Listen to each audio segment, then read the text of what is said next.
Hi, I'm Mary, and this is another magical math moment. This is video 2 of 2 in regard to average rate of change for Algebra 1. We've got an application of average rate of change, and if you've not watched video 1 yet, go check that out real quick and then come on back over here. So we've got a little bit of a real world scenario going on, otherwise known as a word problem, which are basically students' favorite types of problems.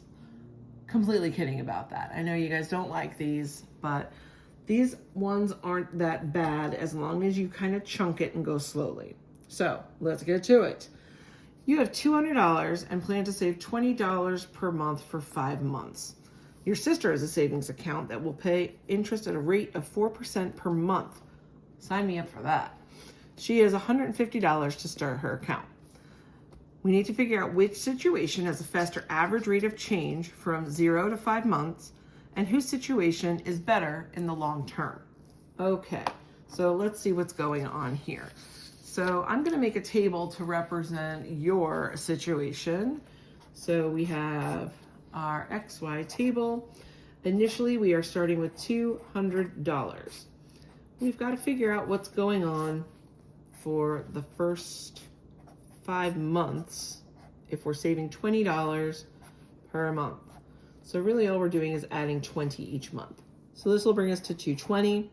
Here's 240, 260, 280, and finally 300. Okay, not too bad. All right, let's see what's going on with sister's account. Sister, I don't know how to spell sister. All right, let's see. She is starting, we're gonna write a function for this, I think. It'd be a little bit easier. She's starting with $150 and she's got an interest rate of 4% each month.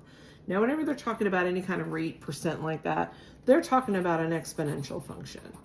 All right, so just a quick refresher of that. Exponential functions can be written in the form y equals a times b to the x. A usually represents your y-intercept. When we're dealing with a word problem, it's the initial value or the initial amount of something. In this case, it's money. B is your exponential rate of change.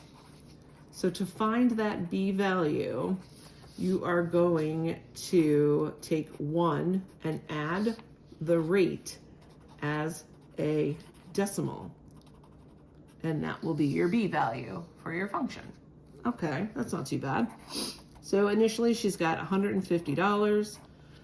The rate is 4%. 4% as a decimal. Remember 4%? We're gonna take that decimal and go boop, boop over 2 places. So we're gonna have 1 plus 0.04. So 1.04 is our B value to the X. All right, so I need to know what's going on when X is 0 or the initial value. Well, I already know that's 150. So I have 0, 150 as a point. I also need to find out what's going on when X is 5. So I'm going to substitute that in, and I'm going to use the calculator to help me with that because those are weird numbers, and I'm not going to try to do that in my head. I don't think I could do that in my head. No, I definitely couldn't. All right, so we have 150 times 1.04 to the 5. Ooh, I typed it in wrong. So make sure when you type it, you're typing it properly. Okay, that's better. So we have 182.497. I'm gonna round it to 2 places. Actually, no, I'm gonna go to whole number just to make our lives easier. So we're gonna go 182 here. Okay, so we need to find the rate of change between both of these. All right, so let's go to your account. So we're going from X is 0 to 5. So we're going to find slope. So we have 300 minus 200 on the top, 5 minus 0 on the bottom. So I have 100 divided by 5, which is 20. And if you know anything about linear functions, you probably already surmised that the slope was 20. Okay, let's see what's going on over here in the sister's account. So, oh goodness, we have 182 minus 150 on top, 50 minus 0 on the bottom, and let's see, 232 over 5, 6.4. Okay, so in this interval, your account has the larger or faster rate of change. Okay, your account has the faster average rate of change. Okay, then we need to think about who's got a better situation in the long term. So with the first function, when we're looking at it,